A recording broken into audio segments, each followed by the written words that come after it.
you from the unpredictable multiplayer universe. This Spartan Life with your host, Damian Lacedaemion.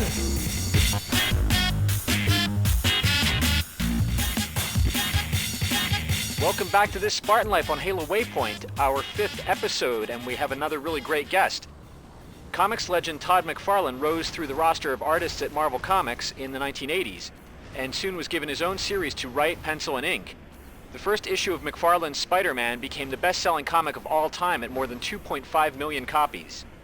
In the early 90s, frustrated with the workings of the big comics publishers, Todd started Image Comics with a handful of other artists in order to have more control over his creations. Now he was ready to unleash his most original work. The massively popular Spawn series became the best-selling independent comic book to date and was a huge hit all around the world. In true entrepreneurial style, Todd then created McFarlane Toys in 1994 to manufacture figures from his hit titles. Since then, the company has created toys from movies, comics, professional sports, and video games, including Halo. His Halo Reach figures will hit the stores with the release of the game on September 13th. And we're itching to talk to him about that. So let's get to it. Hey guys, I see Clone Trooper downskated. Is Todd here somewhere? What are you talking about? You don't recognize me? I'm the guy with the gun in your face. Well, you'll fit right in here then. In fact, we're joined by a fine bunch of young men from the TSL forum. They're going to show us how to ride this really amazing track. Todd, you were really amongst the first in a generation of comics artists that wanted to control their own characters and publish their own stories. So what opportunities did that give you in your work, and why the switch? Well, I mean, basically, when you're working for the two big guys, which was Marvel Comics and DC Comics, they're not going to let you do any sort of real cool M-rated stuff like the game here. We have this little thing called the Comics Code, and not that I wanted to do stories that intentionally got rid of the Comics Code, but I needed to be able to have that freedom. So if I was going to do a story about, let's say, a mafia group, and there was going to be a lot of killing in it, and they were going to have to curse a little bit, I needed to be able to do that. And so we just needed to go off and do our own stories the way we wanted, all the way from PG-13 to R-rated dramas. Okay, so I gave them the signal to start, so let's see how many of these guys can do this. So you started McFarlane Toys in 1994. Can you tell us a little bit about the Halo figures you've done and what's coming up? You know, obviously the Reach game's coming out was going to be a fantastic launch for Microsoft and a lot of enthusiasm going across it. And we just recently put out our 8th series of Halo figures starting from the launch of Halo 3. So now all of a sudden we get the new Reach and you go, wow, you know, 10, 20 new characters, a bunch of new helmets that they showed us, which I can't talk about because some of them they haven't even begun to show yet. The gamers here with us would all love to have your job, I'm sure. How does the design process work, and does the actual game itself play a part in it? Well, most of the figures that we have out in the marketplace, they've got 20, 30 moving parts, so you can put them in all crazy kinds of poses. Though I don't think that the mindset is really that much than any of your fans. If they were put in the same position, they go, how do we just make these guys seem sort of cool, badass, depending on their character, and very noble, hence the name, and heroic.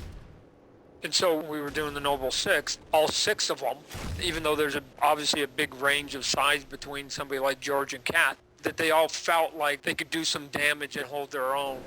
These guys are having a little trouble. Should we go show them what's up? Yeah, let's go. Wow, come back. Look, he's got the swords.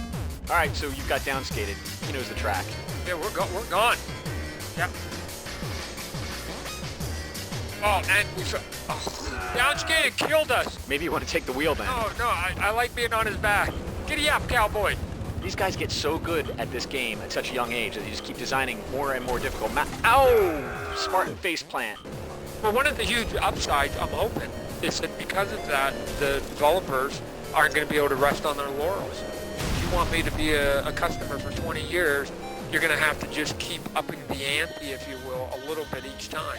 So I think that that's a good thing. So we think this is about as advanced as we can get, but, you know, in 10 years, you know, we might be looking at it, you know, playing holograms in our front yard. Get up. Here we go. And going, what do you mean you guys sat in your room playing these things with a joystick? Kinect is already kind of a step in that direction, but I think it's really cool how what the gaming community comes up with can push receptive developers like Bungie to evolve the gameplay. Yeah, it's nice to see what the true level, which is the fans that are creating all this other fun stuff. I mean, you know, you got a big, giant, loyal bunch when they actually start making stuff on their own in their spare time. That's when you know that they're dedicated to the process. So you got to admire it. Okay, so I promised I'd ask this. Would Master Chief ever have a chance in a death match with Spawn? Nope. And I'm completely biased with that answer. So it doesn't necessarily mean it's the truth.